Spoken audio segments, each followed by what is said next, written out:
What's up guys, and welcome to the JLX new YouTube channel. We're going to go through a load of really cool at-home exercises, but we're going to pick them apart. So I've taken Form Check Friday and I've put it on steroids, theoretically speaking, not literally speaking. Obviously that wouldn't be good. What we're going to go through is some exercises which you guys are probably going to be doing from home quite a bit at the moment, and it's likely that there's going to be some changes you can make to optimize that. These aren't going to be workouts you're going to see all over YouTube. These aren't going to be workouts you're going to see all over Instagram. We're going to go through individual exercises which we can pick apart to get the very most out of, just like we do with our Form Check Friday over on the JLX Instagram page. So how do we do that? Well, first of all, if we're looking at push-ups, a lot of people who can't do a full push-up are going to try and do them on their knee. Fundamentally, this just is not the way to be able to do a full push-up. And you might be thinking, what? How? The truth is, when you do a push-up and you can't do a full one, it probably looks something like this.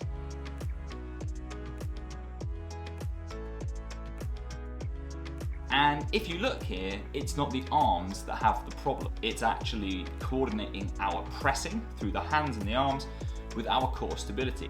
Because as you'll see, my hips hit the floor, my arms are straight. So it's not a problem that we have here. It's actually a connectual problem between the core and the arm. How do we make that work? How do we improve that? Pretty easily. What we have to do is go to an incline. So what we're gonna do is we're gonna put your hands on the stairs, something like I've done here. And from there, what you can do is execute this movement with a nice straight back like you would a full push-up, and you can make your way down the steps all the way to a full push-up. Now, you might need to start a bit higher. Perhaps you start on your dining room table. Perhaps you start on your sofa.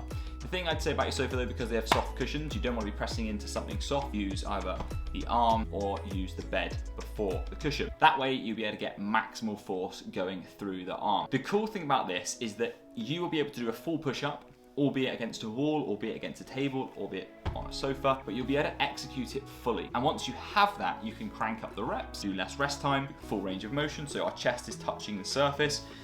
And fundamentally, we can take that and we can improve on it as we climb down, and then we have the full push-up at the bottom. I've coached many people to doing push-ups, and this is by far the best way. It is the most accurate way to transfer something to something else. So if you take a push-up on your knees, it's not that transferable to a real push-up. However, if you take a push-up from the stairs or from the incline, it's far more transferable because the whole body will be locked out just as we want it to be. That's all for this one. Hope you enjoyed the show. Have a good week. Take care now. Goodbye.